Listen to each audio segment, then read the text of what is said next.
नमस्कार दोस्तों। तो आज इस वीडियो में जानेंगे कि स्टार की उत्पत्ति कैसे होती है, हमारा सन कैसे बना और सन का आगे का भविष्य क्या है।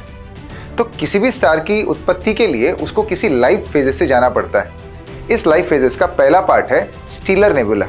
स्टीलर नेबुला क्या होता है कि जब भी कोई सोलर सिस्टम बनती है तो उस वक्त उसमें हाइड्रोजन हीलियम के कई सारे क्लाउड्स होते हैं। क्लाउड मतलब जैसे हमारे बादल जो ऊपर आसमान में दिखते हैं वो पानी की बूंदों के बने हुए हैं, उसी तरीके से अंतरिक्ष में कई सारे ऐसे क्लाउड्स हैं जो हाइड्रोजन हीलियम के बने हुए हैं। अब होता क्या है कि इन हाइड्रोजन हीलियम के क्लाउड्स में इनके केंद्र में एक ज़बरदस्त प्रेशर लगता है।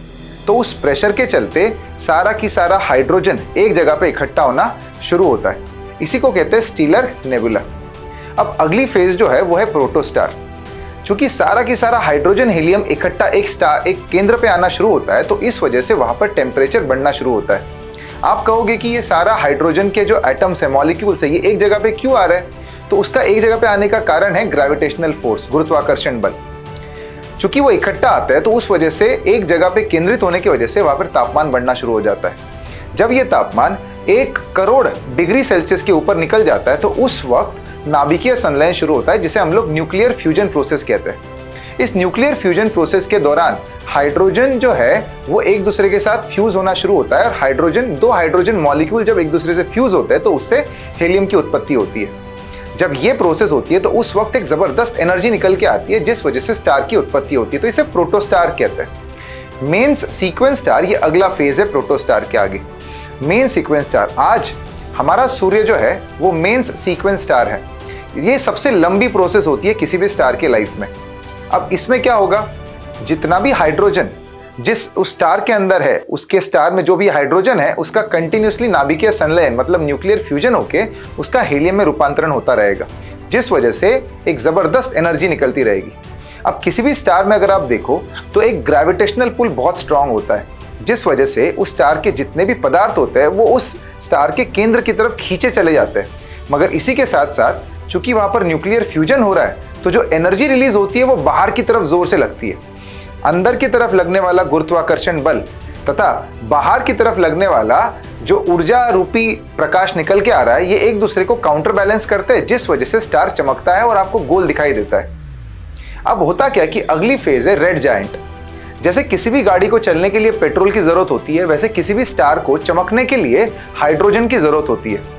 जब भी यह हाइड्रोजन खत्म हो जाता है तो उस वक्त वो स्टार हीलियम का यूज करने लग जाता है न्यूक्लियर फ्यूजन प्रोसेस के लिए। अब ये जो मैंने आपको मेन सीक्वेंस स्टार वाली प्रोसेस बताई, इसमें जिस दिन हाइड्रोजन खत्म हो जाएगा उस दिन हमारा स्टार आज जैसे दिख रहा है, सन जैसा दिख रहा है, वैसा होगा नहीं। ऐसा कहते हैं कि हमारे सन में आज के 5 बिलियन साल तक टिके इतना हाइड्रोजन है, जिसके बाद हमारा जो सन है वो रेड जायंट में कन्वर्ट हो जाएगा। कोई भी स्टार जो है वो रेड जायंट या रेड सुपर जायंट में कन्वर्ट होता है। अब स्टार के साइज पर वो डिपेंड करता है। अगर बहुत बड़ा स्टार पहले से होगा मेन सीक्वेंस स्टार तो वो रेड सुपर जायंट में कन्वर्ट होगा। मगर जो कि हमारा सन इतना बड़ा नहीं है इस वजह से वो रेड जायंट बनेगा। रेड जायंट होता क्या है, जब भी हाइड्रोजन की जो फ्यूजन प्रोसेस है वो रुकती है तो उसके बाद हीलियम की फ्यूजन प्रोसेस शुरू होती है। जब भी हीलियम का न्यूक्लियर फ्यूजन होता है तो उस वक्त लाल कलर की लाइट निकलती है, जिस वजह से जो हमारा सूरज है वो रेड जायंट बनेगा। इस दौरान जो सन का कोर होगा वो कोर श्रिंक होता चला जाएगा और जो लाइट एमिट होगी वो लाइट इतने दूर तक निकलेगी कि सन का साइज बहुत ज्यादा बढ़ा देगी।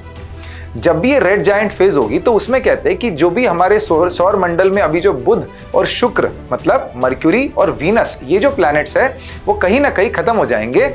मगर पृथ्वी पे इसका कितना असर पड़ेगा ये अभी भी बहुत बड़ा प्रश्न चिन्ह है। अभी भी हमें पता नहीं कि पृथ्वी खत्म होगी या नहीं होगी। अब इसके बाद की जो फेज है वो है planetary nebula phase. Planetary nebula phase में जो कोर पर जो प्रेशर आ रहा है, जो कोर पर जो हाइड्रोजन तो खत्म हो गया है, मगर जो हीलियम कोर पे जा रहा है उस वजह से जो कोर है वो व्हाइट कलर का दिखना शुरू हो जाता है।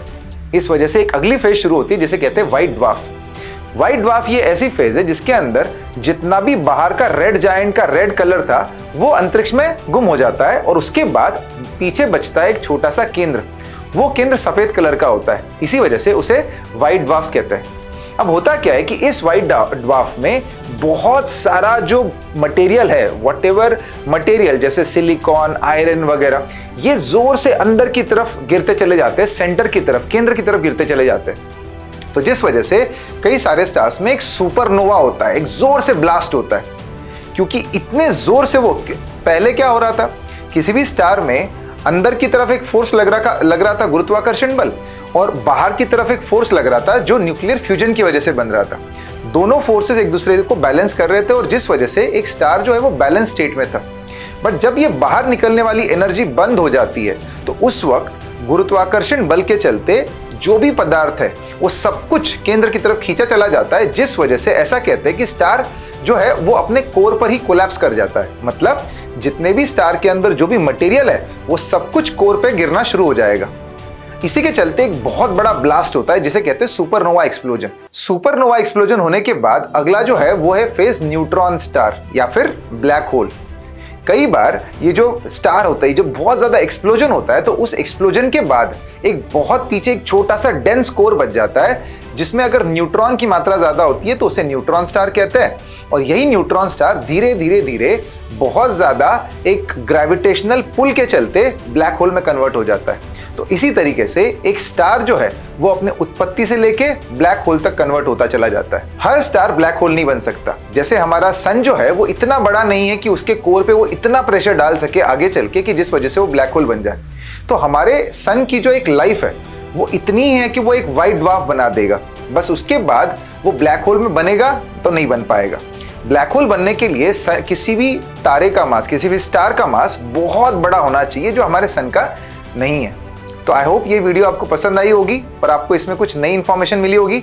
अगली बार अगले वीडियो के साथ मिलेंगे। नमस्ते।